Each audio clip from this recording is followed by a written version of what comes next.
Bonjour Laurence Lehmann-Ortega. Bonjour Adrien. Vous êtes professeur affilié au département de stratégie d'HEC. Vous avez publié « Réinventer votre business model » aux éditions Duno. Alors le développement durable est parfois vécu comme une contrainte par les entreprises. Quelle est la bonne façon de réagir pour vous ? Alors tout d'abord, le développement durable, c'est une magnifique opportunité d'innovation dans les entreprises. Mais en fait, il y a plusieurs manières de le regarder. D'abord, il y a des entreprises qui regardent uniquement la contrainte légale et qui vont se satisfaire de ce stade-là. D'autres entreprises qui vont faire de la philanthropie, c'est-à-dire qui vont essayer de redonner une partie de leurs profits à des ONG, par exemple. Et puis, il y a une troisième manière de réagir face au développement durable qui est d'essayer de l'intégrer dans sa stratégie, qui est évidemment une modalité beaucoup plus intéressante. Là encore, deux manières de le faire. Une première manière qui consiste à essayer de repenser le business model existant en essayant d'intégrer ces contraintes du développement durable, donc en travaillant par exemple sur son packaging ou sur une supply chain plus responsable. Mais il y a aussi une autre manière qui est vraiment de chercher à réinventer de manière assez radicale son business model. Et quel est l'intérêt d'une démarche autant en profondeur alors que ça donne des contraintes supplémentaires ? C'est évidemment l'innovation en fait. C'est encore une fois une magnifique opportunité de se réinventer. On sait qu'on ne pourra pas résoudre les problèmes d'aujourd'hui avec les business models qui les ont engendrés. Donc il faut réinventer de manière radicale nos business models aujourd'hui. Alors on peut regarder certains exemples des entreprises qui cherchent à réinventer leur business model, notamment dans tout ce qui est à la base de la pyramide, donc sur des populations les plus pauvres. Depuis 2005, avec la publication de l'ouvrage de C.K. Prahalat, on sait que ces marchés représentent de véritables opportunités.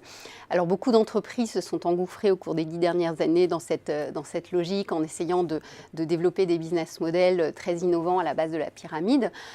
Pour être honnête, peu d'entre eux ont réussi à combler la promesse de Prahalat qui consistait à dire on peut créer des profits tout en permettant aux populations les plus pauvres de sortir de la pauvreté.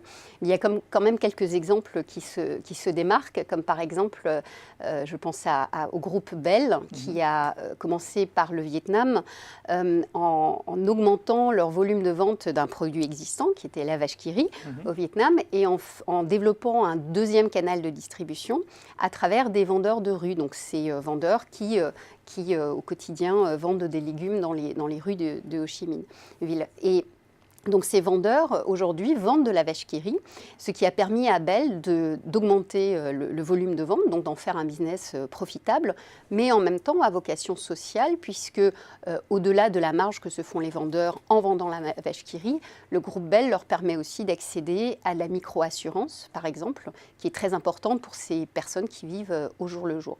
Donc on a là un exemple de business model à vocation inclusive, c'est-à-dire ce sont des business à la fois profitables, mais qui ont une dimension sociale, sociétale, et qui va renforcer la profitabilité du modèle. Donc il y a un renforcement entre la dimension sociétale et de profitabilité. Et au-delà de ces modèles de la base de la pyramide, vous dites qu'il y a des nouveaux business models qui émergent, notamment par exemple dans le domaine environnemental, qui sont liés à ces contraintes de développement durable. Bien sûr, on peut prendre l'exemple du groupe Colas, dont le département R&D a développé il y a quelques années la route solaire, donc qui était le fait de poser des panneaux solaires sur une route. Colas est le constructeur mondial, un des leaders mondiaux de la construction de routes. Et donc cette nouvelle technologie a complètement forcé le groupe Colas à s'interroger sur son business model, puisque est-ce qu'on continue à vendre des kilomètres, est-ce qu'on se rémunère à partir de l'énergie produite par la route, donc il y avait beaucoup d'interrogations.